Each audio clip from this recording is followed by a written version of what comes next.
Jadi di sini saya akan menjelaskan tentang hukum Kirchhoff. Di sini ada kasusnya. Kita punya rangkaian sederhana dengan dua resistor yang disusun secara seri dan satu sumber tekanan. Resistor pertama adalah 5 ohm dan resistor kedua adalah 3 ohm. Sumber tekanan memberikan tekanan sebesar 12 volt dalam rangkaian tersebut. Jadi di sini R1 sama dengan 5 ohm, R2 sama dengan 3 ohm, tekanannya 12 volt. Nah, di sini simulasi sudah ada rangkaian sederhana. Kita akan ini sesuai dengan yang ada di PPT. Tegangan sebesar 12 volt, R1 5 ohm, R2 3 ohm.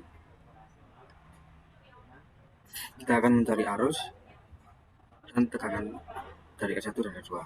Jadi di sini rumusnya I sama dengan V per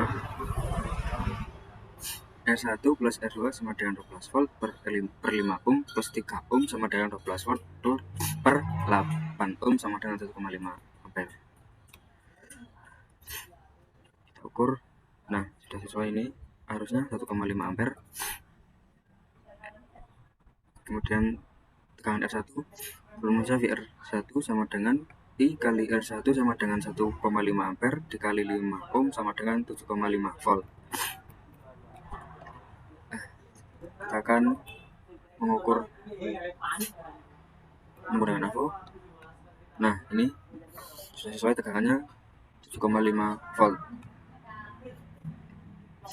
Kemudian R2-nya VR2 sama dengan I kali R2 sama dengan 1,5 ampere dikali 3 ohm sama dengan 4,5 volt.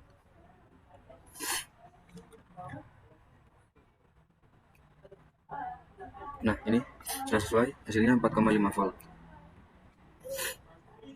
Nah, analisisnya, hukum Kirchhoff berhasil memprediksi arus atau tekanan pada R1 dan R2. Hukum Kirchhoff dapat membuktikan bahwa arus listrik yang masuk ke suatu titik cabang dalam rangkaian listrik tertutup akan sama dengan jumlah arus listrik yang keluar dari titik cabang tersebut. Kemudian kesimpulannya, arus total yang mengalir dalam rangkaian adalah 1,5 ampere. Kemudian tegangannya jatuh pada R1 adalah 7,5 volt, sedangkan pada R2 adalah 4,5 volt. Dan dengan menerapkan hukum Kirchhoff, kita dapat menghitung arus dan tekanan dalam rangkaian listrik sederhana ini. Hukum Kirchhoff membantu dalam memahami distribusi arus dan tekanan dalam rangkaian listrik dan memastikan kekekalan muatan dan arus dalam sistem listrik. Sekian dari saya. Terima kasih.